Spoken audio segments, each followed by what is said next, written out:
What if everything you believed about how local laws are written was only part of the story?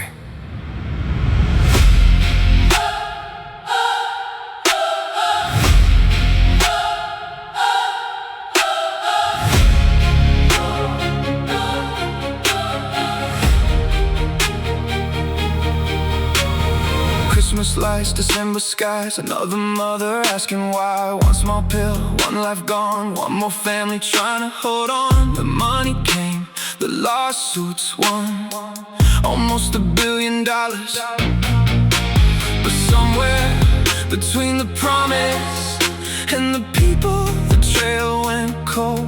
Questions, more questions, every answer leads somewhere. No 0%, no public trail. Who signed the paper? Who tipped the scale? Who wrote the language? Who built the plan? Who moved the money before it reached our hands? 0%, open the books, every answer starts when somebody looks. High-rise windows, county roads, different worlds, same flow. One check, one grant, one meeting, one plan, one policy, one vote, one family, one hope. It looked local, it sounded real, but every story has another wheel. Follow the questions, follow the records, follow the trail. 0%, no public trail. Who paid the bill? Who wrote the tale? Who gets the grant? Who signs the line? Who owns tomorrow? One law at a time. This isn't about blame. This isn't about fear. This is about understanding what happened here. Public records, public trust, communities deserve more than guesswork, more than silence.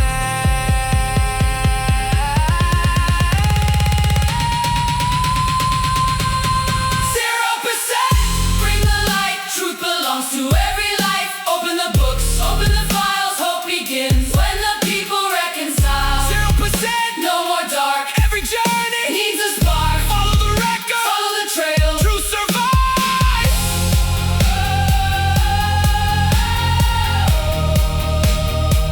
When transparency prevails.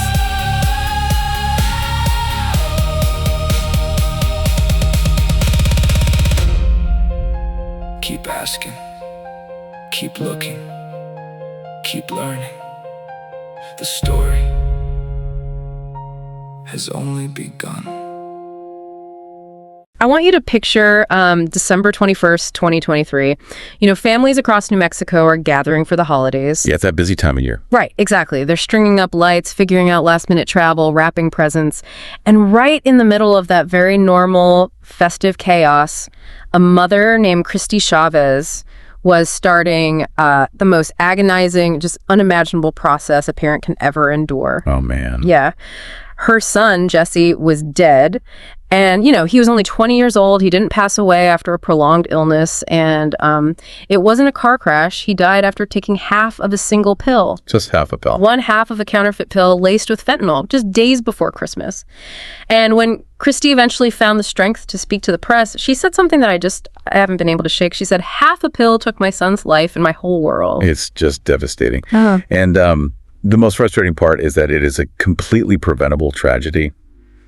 But sadly, it's just one echo among thousands. Yeah. I mean, you see the exact same heartbreak with Viviana Senna. She lost her daughter, Grace, to fentanyl poisoning. Right, I read about her. Yeah, and Viviana has spoken so powerfully about the aftermath, like the crushing isolation of that specific kind of grief. It's this massive void that eventually drove her to found an initiative called Keep NM Alive. Which is credible. It really is. She built that organization from the ground up just so that, you know, no other parent has to walk that dark path alone. And that is exactly where we have to start this deep dive today. Not with spreadsheets, not with policy papers, but with Jesse and Grace, with Christy and Viviana. Absolutely. Because those stories, that staggering human cost, they're the entire reason that pharmaceutical giants were sued for billions of dollars in the first place. Right. The money exists because of the victims. Exactly. The money we are going to talk about today exists because of those families. But as I was reading through the massive stack of opposition research dossiers, legislative reports, and financial audits we've gathered for this, the trail of that money just sort of vanishes. It really does. You go looking for the funds that are supposed to help the families on the front lines, and you hit a wall. Yeah, you expect a very clear, direct line, right? Like a legal settlement is finalized, the check clears, and boom, a new local detox center opens. Which is what everyone assumes happens. Right. But instead, you are met with this labyrinth of centralized frameworks, bureaucratic funds, and ideological initiatives. Wait, before we get too deep into this labyrinth, we should probably set some ground rules for you, the listener, because the source material we're unpacking today is intense. Very intense. Yeah, we're looking at deeply researched, politically charged opposition dossiers. They contain financial tracking, unproven allegations, and investigations that target both, prominent left-wing and right-wing figures. Which means we need to be very clear about our role here. Right. We, as your guides through this deep dive, are not taking a political side here. Okay. We aren't endorsing the viewpoints of the original researchers or the campaigns involved. Not at all. Our goal is strictly to follow the paper trail. We're going to break down the documented financial flows, the network connections, and the policy outcomes exactly as they are laid out in these documents. So you can make up your own mind. Because that paper trail is dizzying. I mean, we're going to look at New Mexico's massive opioid settlement, which is nearly $1 billion. $1 billion with a B. Yeah. We'll examine why the state scored a literal 0% on transparency for that money. And then we're going to map out how an entirely separate, highly coordinated criminal justice reform network is transforming the state. Which is a whole other rabbit hole. It is. We'll look at how that intersects with global UN initiatives. And finally, we'll get into a bombshell whistleblower report about the DEA actively allowing massive shipments of fentanyl to hit the streets. Okay, let's start with the money.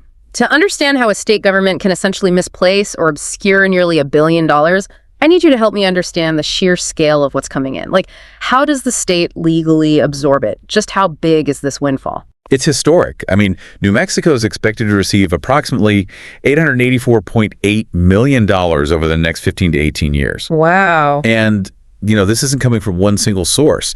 It's an aggregate of multiple massive national settlements. Right, because the opioid crisis wasn't caused by one bad actor. It was an entire supply chain. Exactly. You have the distributors companies like McKesson, Cardinal Health, and AmerisourceBergen. Yeah. You have the actual manufacturers like Janssen and Johnson & Johnson. Right, the big names. Yeah. And then you have the major retail pharmacies. Walgreens alone settled with the state of New Mexico for a record $500 million. Wait, $500 million from Walgreens alone? Why is the retailer paying so much compared to the manufacturers? Well, because the core of the legal argument against the pharmacies was their failure to monitor and report suspicious orders. Oh, I see. In a state like New Mexico, which was, ground zero for prescription abuse long before the fentanyl wave even hit, retail pharmacies were dispensing staggering volumes of highly addictive narcotics. So they were basically the front door for the crisis. Exactly. The lawsuits alleged that they just ignored red flags to keep the profits rolling in. So you add Walgreens to other retailers like CVS, Kroger, Walmart, and Albertsons, which represent another $274 million. Okay, so nearly $1 billion is eventually going to flow into New Mexico. How is that pot divided up? Because I remember seeing something about an allocation agreement. Yes. According to the New Mexico Opioid Allocation Agreement from March 2022, the split is 45% going to the state government and 55% going to local governments. Meaning the individual counties and municipalities. Right. But as I was reading this, a huge red flag jumped out at me. Because before a single dollar gets to a local clinic or buys a single box of Narcan, a massive chunk is instantly carved out for lawyers. Yeah, roughly $249.4 million. $250 million just to the lawyers. Yes. Nearly 28% of the total settlement is earmarked specifically for outside legal counsel. The state utilized a team of outside private law firms on a contingency-style basis to fight these massive pharmaceutical companies. I have to pause here because, I understand that fighting Johnson & Johnson requires heavy legal firepower. Well, for sure. And contingency means they don't get paid unless they win. But taking 28% of a public health settlement just feels astronomical. That's $250 million that isn't going to addiction treatment. Who are these firms? Well, the documents name national heavyweight players like Barron and Budd, Levin Paplantonio, and Powell and Manchester. Okay. But they also worked alongside a local New Mexico firm called Robles, Rail, and Anaya. And this is where the dossiers flag an ethics issue, right? Because anytime you have a $250 million payout, the question of how those specific firms got the job becomes hyper-scrutinized. It does, and it should. The dossiers highlight an unproven allegation stemming from a 2021 investigation by a local outlet, Searchlight NM. Okay, what did they find? They raised ethics questions about the relationship between then Attorney General Hector Balderas and that local firm, Robles, Rail, and Anaya. Oh, I see where this is going. Yeah. The suggestion was that the selection process for this incredibly lucrative outside counsel position might have been influenced by political connections rather than, pure merit. But to be clear, it's just an allegation. We don't have proof of that. Strictly an allegation. The Attorney General's office completely denied any favoritism, and no formal wrongdoing was ever adjudicated. Right. But from an oversight perspective, it highlights the friction. Before the public even saw a dime of this settlement, a massive fortune was already being legally diverted into the private sector. Okay, so let's look at what's left after the lawyers take their massive cut. The state gets its 45% share. Given the severity of the crisis, and given that these are public funds meant to rectify a public tragedy, I would assume there's a highly visible dashboard. You think so? Like a giant digital thermometer on a state website showing exactly how every dollar is being spent. You would absolutely assume that. But the reality is a complete transparency void. How bad is it? Well, there is a national organization called the Opioid Settlement Tracker that monitors how states report their spending. They evaluate the mechanisms states put in place to show the public where the money goes. And how did New Mexico score?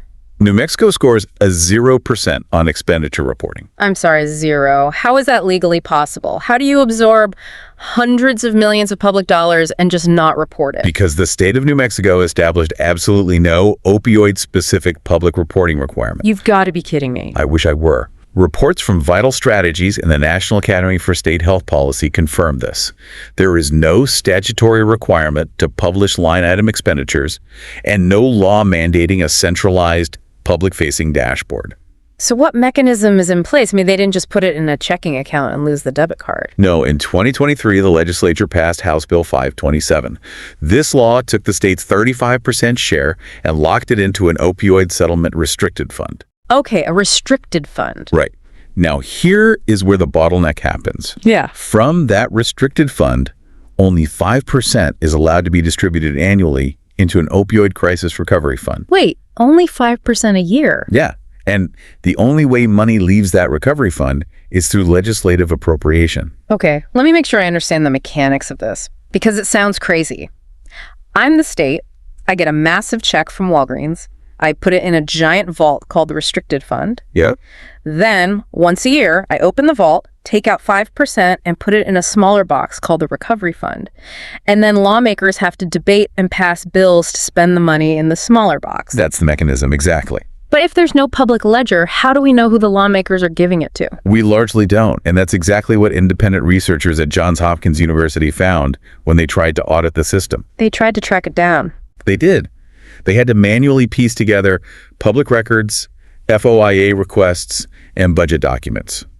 And through late 2023, they found that New Mexico had officially received $58.7 million in cash from these settlements. Okay. But of that nearly $60 million, they could only confidently confirm that $6.3 million had been committed to specific programs. Which leaves, what, over $30 million just floating? More than $31.4 million is officially categorized by researchers as unknown. It's like getting a massive billion-dollar FEMA grant to fight a hurricane that just level your city. Right. But instead of buying sandbags and rebuilding houses, the city council puts the money in a blind trust.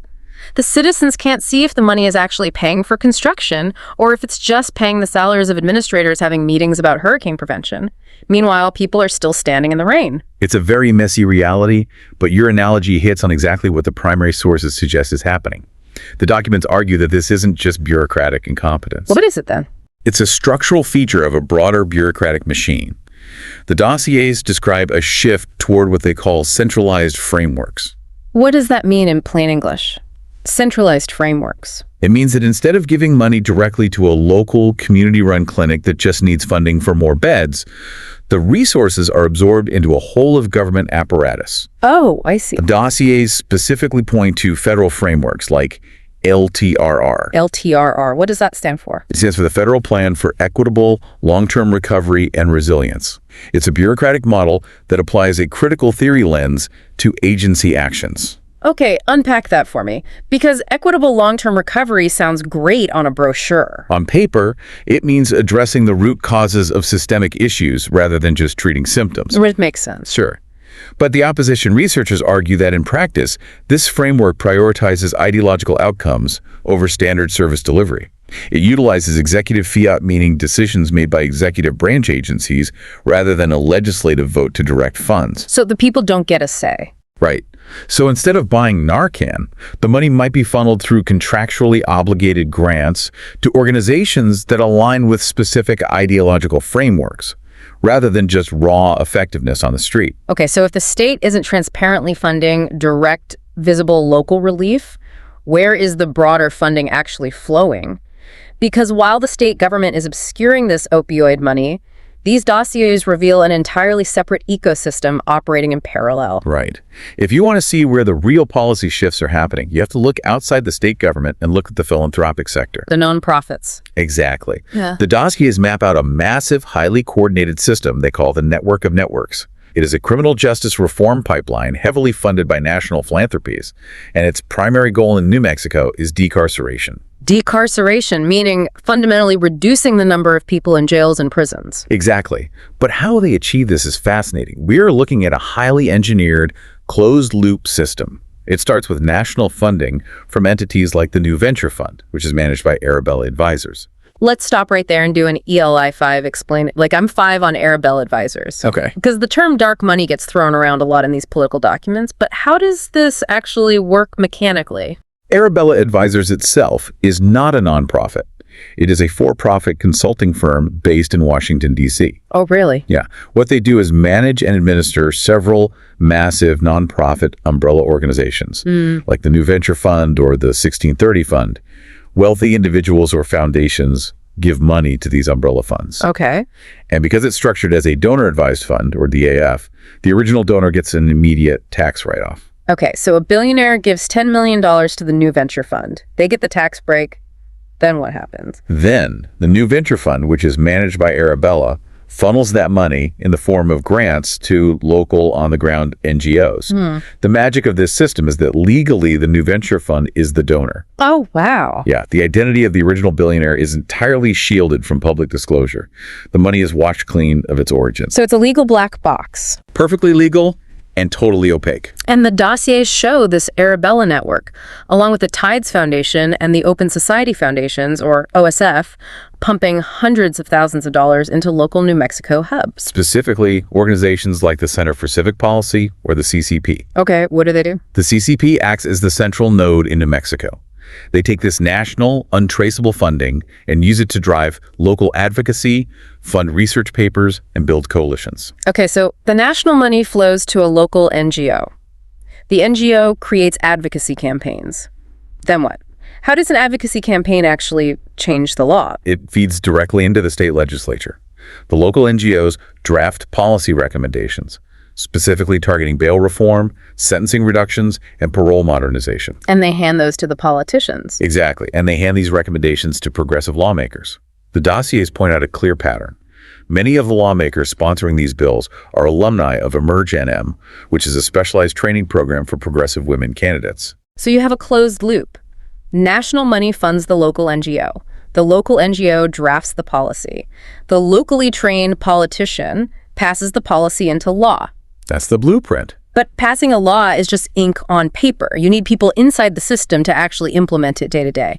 And this is where the dossiers outline something I found totally wild: the Soros Justice Fellowships. This is a perfect example of how you change a system from the inside out. The OSF doesn't just hand over a broad institutional grant to keep the lights on at a nonprofit.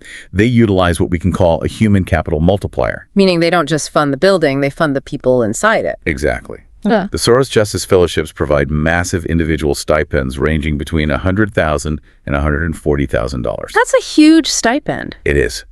They use this money to parachute highly specialized reformers, lawyers, and organizers directly into host NGOs for 12 to 18 months. Walk me through how this works practically. Let's look at the 2024 cohort. The sources list a few specific people. You have Catherine Besteman and Brandon Brown. What do they actually do with that money? According to the fellowship descriptions, Besteman and Brown are working on a collaborative project to build reparative, healing alternatives to incarceration. And what does that mean on a Tuesday at 10 a.m.? In practice, this means an embedded fellow isn't burdened by the daily administrative tasks of the NGO. They aren't filing paperwork or answering the main phone line. Right. Their full-time job, funded by that $140,000 stipend, is to interrupt the flow of people into prisons. They might spend their days designing new diversion programs, training public defenders on new legal arguments, or lobbying local judges to utilize alternative sentencing. The sources also mentioned Deborah Small. Yes, her fellowship focuses on studying the impact of local efforts to reimagine public safety. This is about narrative building. Interesting. It's about shifting public trust away from traditional law enforcement and toward community-based models. I see. So if you take a step back, why does a fellowship program matter in the context of a deep dive on the fentanyl crisis? Because it's the engine. Exactly. It matters because this is the mechanical engine driving a total philosophical shift in the state's justice system. The overriding goal is diversion, keeping people out of jail.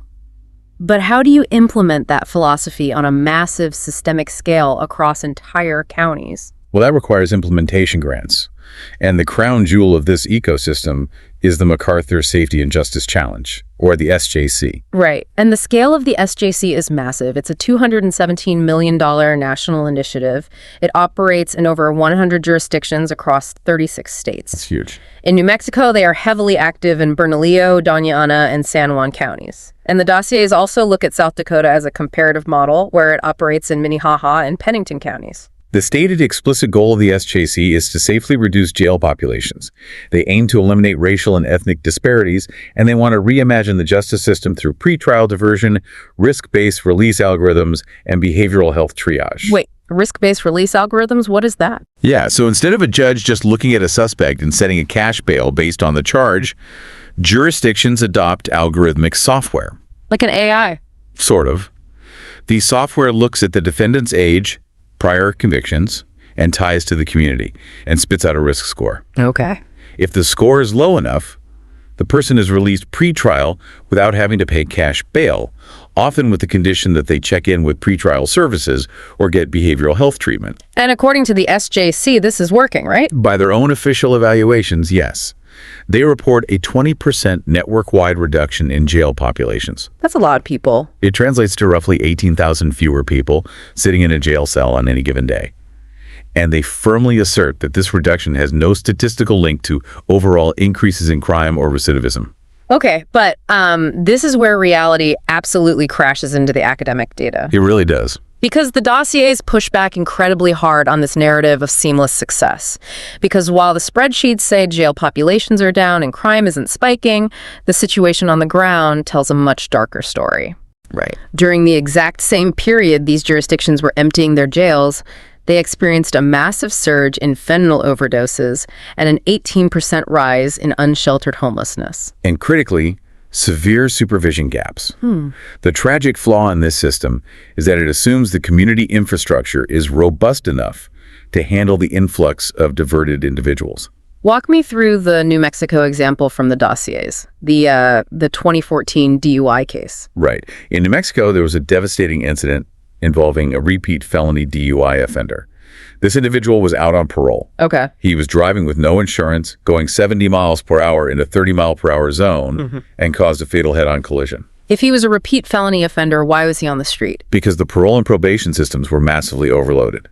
When reforms prioritize keeping people out of jail to ease the system, you shift the burden from corrections officers inside a prison to probation officers out in the community. Oh, man. If a probation officer has a caseload of 150 high-risk individuals, supervision becomes physically impossible.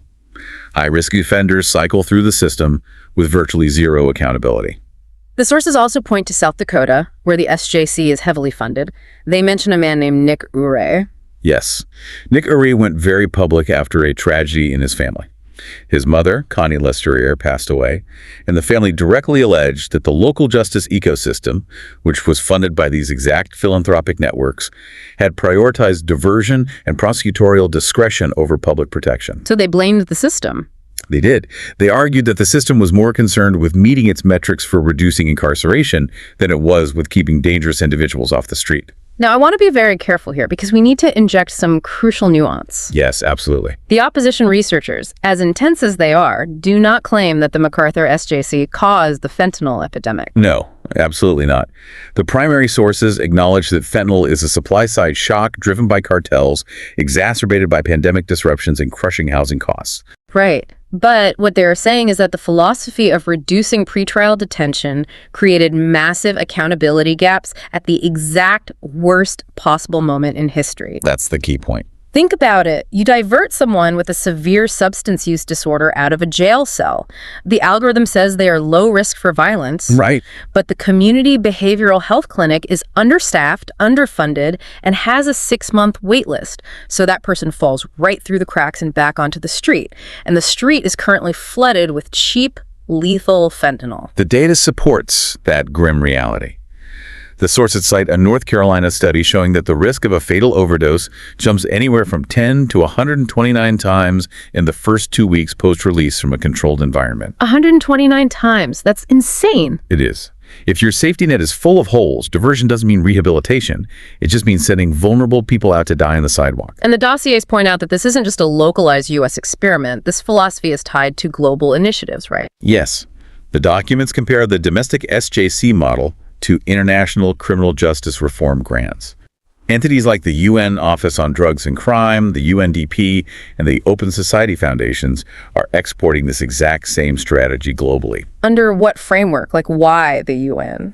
It's largely tied to the UN Sustainable Development Goal 16, SDG 16, which focuses on peace, justice, and building strong institutions. Okay. Through this lens, they promote non-custodial measures and pretrial diversion in developing countries. And look, in some of these countries, pretrial detention rates can be as high as 80%, with people sitting in horrific conditions for years without a trial. So the goal is noble. The goal is very noble, but the result of exporting this model is often the exact same co-occurring harm we see in New Mexico. You push decarceration in an area with high baseline detention rates, but you don't build the community services first. Right, you put the cart before the horse. Exactly. It severely strains the under-resourced local infrastructure, resulting in visible disorder, massive accountability gaps, and increased victimization. It's a top-down, centralized framework being forced onto a local reality that just can't support it. Okay, let me just summarize the madness of where we are so far. The state is absorbing nearly $1 billion in opaque pharmaceutical settlements, locking it in restricted funds with a 0% transparency score. Yep. At the exact same time, a massively funded philanthropic network is fundamentally restructuring the justice system to prioritize keeping people out of jail, which inadvertently releases high-risk individuals into a street environment heavily contaminated with fentanyl. That's an accurate summary of the documents. So the logical next question is, if the state is doing all of that, what is the federal government doing to stop the fentanyl from crossing the border and hitting those streets in the first place? I mean, who is guarding the door? Well, according to a bombshell whistleblower report, Yeah. the federal government was actively holding the door open. I read the section of the dossier 3 times because I honestly couldn't believe it. Walk me through the David Howell revelation. David Howell is a 19-year veteran of the DEA. He recently blew the whistle on a specific law enforcement strategy utilized between 2023 and 2025 in New Mexico. And the revelation is staggering. What did he say? The DEA repeatedly monitored, but deliberately chose not to seize, hundreds of thousands of fentanyl pills flowing into the state. Wait, they knew the pills were there? They had Title III wiretaps. They had physical surveillance. They knew the exact pill counts and the locations. Oh my God. In one specific case, in June 2023, DEA agents watched 74,000 pills change hands in an Albuquerque mobile home park. Yeah. Days later, they literally watched a spare tire packed with fentanyl get delivered. And they did what? They did nothing. They let it walk. I'm sorry, I'm just picturing a DEA agent sitting in an unmarked van, looking through binoculars at a literal spare tire stuffed with a weapon of mass destruction, taking a note on a clipboard and just waving it through. It's almost a dark comedy. How many pills are we talking about in total? Howell documented that in March 2025, the DEA learned about, but deliberately did not intercept, a single haul of 1.8 million fentanyl pills. 1.8 million pills allowed to just disperse into the community. Why? What is the possible mechanical justification for letting that happen? This isn't a bale of weed. It's a synthetic poison where 2 milligrams is a lethal dose. The justification comes down to the fundamental philosophy of federal law enforcement versus local interdiction. Former U.S. Attorney for New Mexico, Alex Ubalez, explained the federal rationale. And what was his excuse? When you are building a massive ICO-style conspiracy case against a major cartel, seizing a mid-level shipment tips your hand. It lets the cartel know you're listening. Okay, I see the logic, but... Ubalez argued that letting the street-level shipments go allows agents to map the entire network, identify the command structure, and eventually catch the bigger fish. The theory is that dismantling the top leadership of a transnational criminal organization will ultimately save more lives over the long term than just busing a low-level courier. But the contradiction there is absolutely maddening. The DEA literally runs a public awareness campaign called One Pill Can Kill. I know. They go into high schools and tell teenagers that a single counterfeit Adderall will stop their heart. Yet structurally, they are allowing 1.8 million pills to flow into a city like Albuquerque, a city that has neighborhoods so ravaged by addiction that locals literally refer to it as the war zone. And this wasn't just a few rogue agents making a bad call in the field. This was institutional policy. The Justice Department actually rewrote its internal guidelines in 2024 to accommodate this strategy. Explain the rule change, because I want to know how the DOJ justified this on paper. Back in 2017, the DOJ operated under what were known as the fentanyl protocols.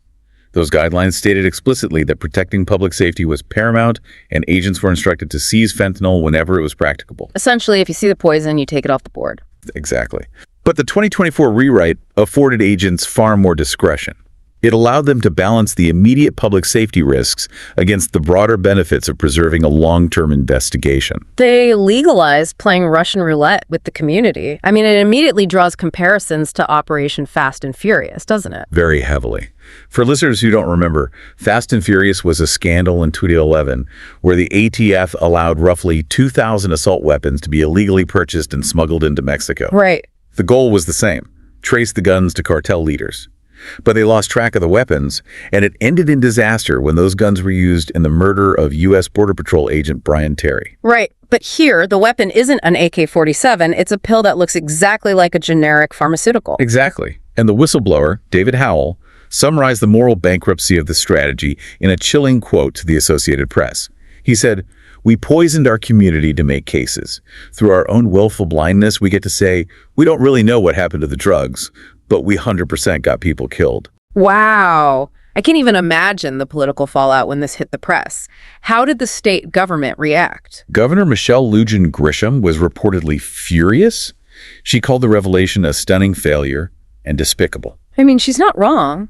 She even threatened to seek billions of dollars in civil damages against the federal government, essentially arguing that the DOJ treated New Mexico as a collateral testing ground for a lethal experiment. And of course, in modern America, a tragedy of this magnitude is instantly weaponized for political gain on the national stage. Immediately.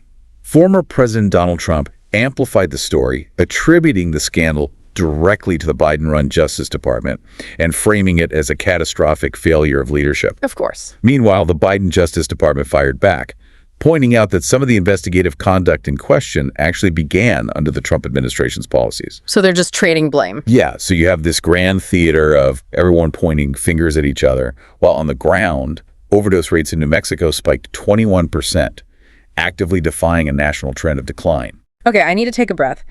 Let's synthesize the sheer weight of what we've covered. We have billions in opaque settlement money vanishing into state-restricted funds. We have a privately funded, whole-of-government justice reform machine emptying jails into communities with no safety nets. Yeah. And we have federal agencies playing catch and release with millions of lethal fentanyl pills. This raises the ultimate question. How does a system this broken survive? How does it protect itself from public outrage? Like, how is the narrative around all of this being managed and controlled? To answer that, the dossiers take us deep into the mechanics of campaign finance and dark money. If you want to know who controls the narrative, you have to look at the 2026 New Mexico governor's race. And the sheer volume of cash flooding into a relatively small state is historic. We are looking at over $16.6 million in combined fundraising for a single gubernatorial cycle. It's massive. Walk me through the architecture of this spending, because the financial intelligence reports reveal some fascinating, completely divergent strategies. Let's look at the Democratic primary. On one side, you have Sam Bregman, who raised around $3.8 million. When analysts look at his donor data, they flag a technique called coordinated bundling.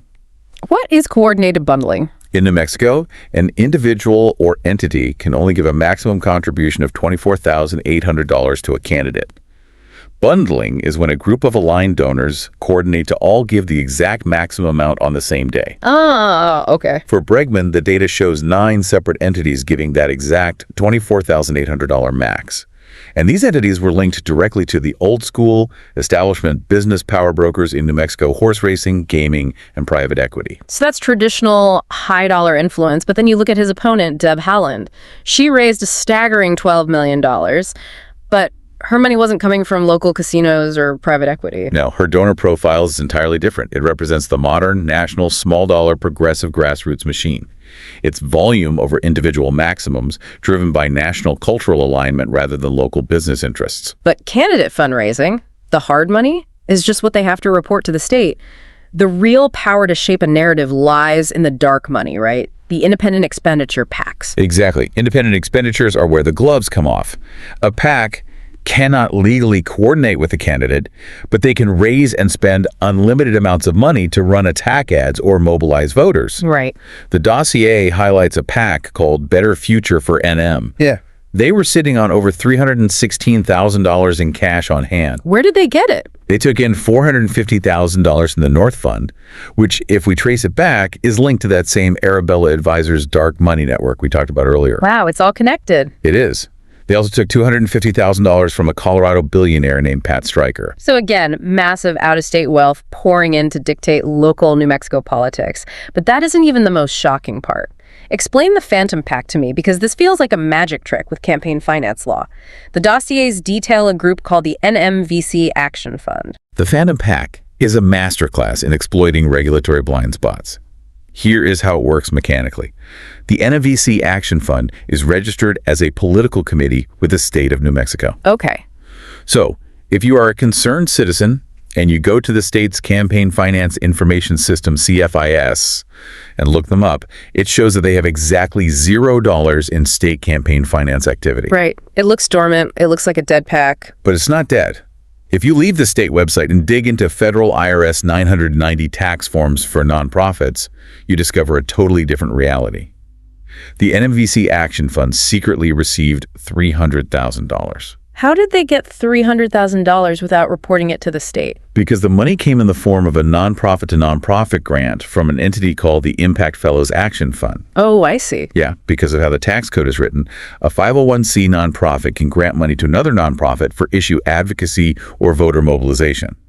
Because they aren't explicitly saying vote for candidate X, it doesn't trigger state campaign finance disclosure laws. So they can use that $300,000 to hire canvassers, run field operations, and mobilize voters in key districts, and the voting public has absolutely no way of seeing that money on the state's official election portals. It is entirely invisible to the average voter. That is terrifying. But the narrative control goes even deeper than campaign ads and voter mobilization. It bleeds directly into the actual news media. And this brings us to a deeply concerning finding about media transparency and foreign money. Explain the situation with Senate Bill 151. Senate Bill 151 was passed in New Mexico to support local journalism.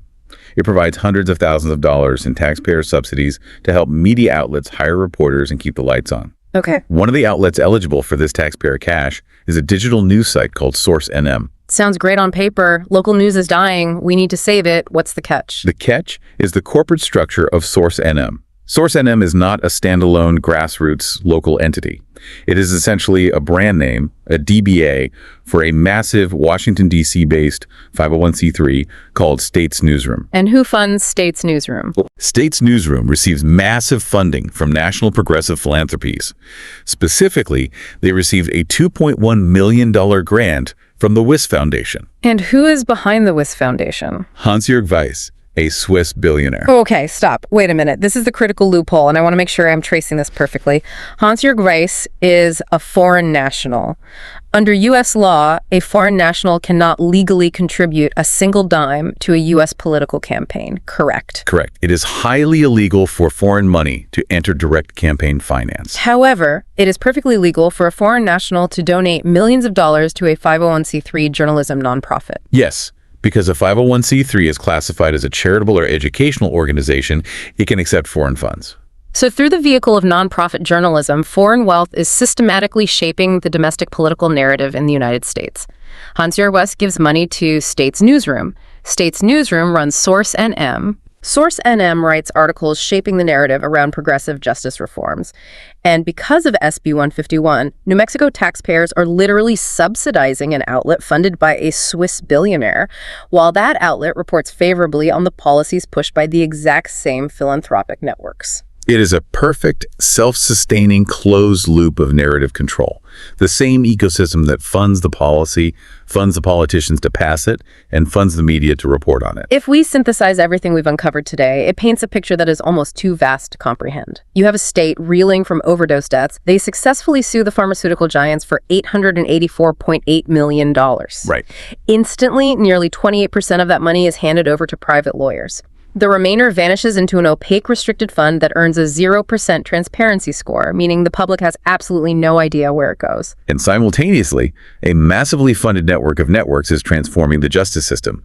They utilize embedded fellowships and algorithms to prioritize diversion over incarceration, keeping high-risk individuals out of jail. They release those vulnerable individuals into a fentanyl storm that the DEA itself was actively allowing to rage, literally watching millions of pills hit the streets in order to build bigger cartel cases. Yeah. And the entire system protects itself from scrutiny by wrapping itself in a layer of dark money phantom packs and foreign-funded, taxpayer-subsidized media. It forces us to ask a very uncomfortable question. If the bureaucracy designed to save us is this opaque, this compromised, and this insulated from democratic oversight, what are we actually doing? Are these systems operating to serve the public, or are they operating to serve the ideology of the framework itself? That is the provocative thought I want to leave you with today. If a state bureaucracy can absorb nearly $1 billion in the name of victims, while the political ecosystem uses dark money to shape the narrative, and the federal government treats a community as an acceptable casualty in a law enforcement experiment, who is actually accountable? It's a terrifying thought, because until we demand radical transparency, the mechanics of these systems remain hidden in the dark. We're left staring at the muddy waters, unable to see the gears turning beneath the surface. I want you to consider the systems operating in your own state, your own county. If the cure for a crisis is funded and managed by the exact same opaque, bureaucratic, and politically insulated mechanisms that allowed the crisis to happen in the first place, are we truly solving the problem? Or have we just created a permanent multi-billion-dollar industry out of managing the symptom? And meanwhile, mothers like Christy Chavez and Viviana Senna are still waiting for answers. Yeah. Wondering if the settlement money that bears the names of their lost children will ever actually save a single life. Muddy waters indeed. Thank you for taking this incredibly heavy deep dive with us today. Keep asking questions, keep demanding transparency, and we'll see you next time.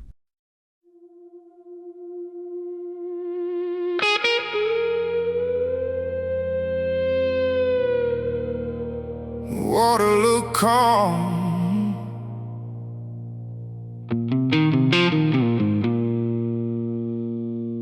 until we look beneath.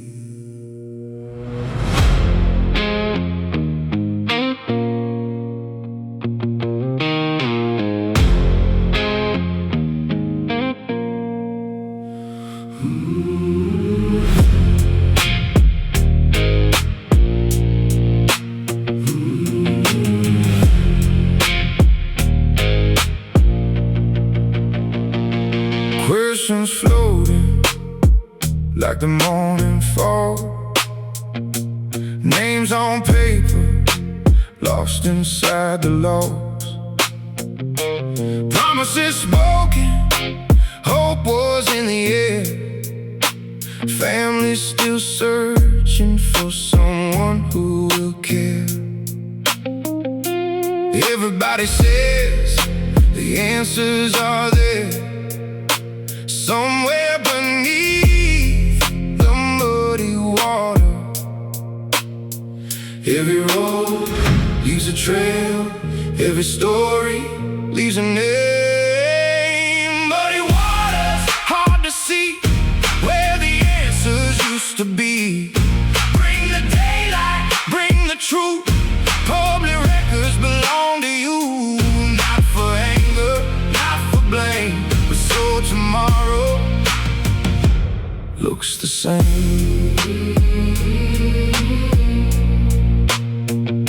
It looks the same.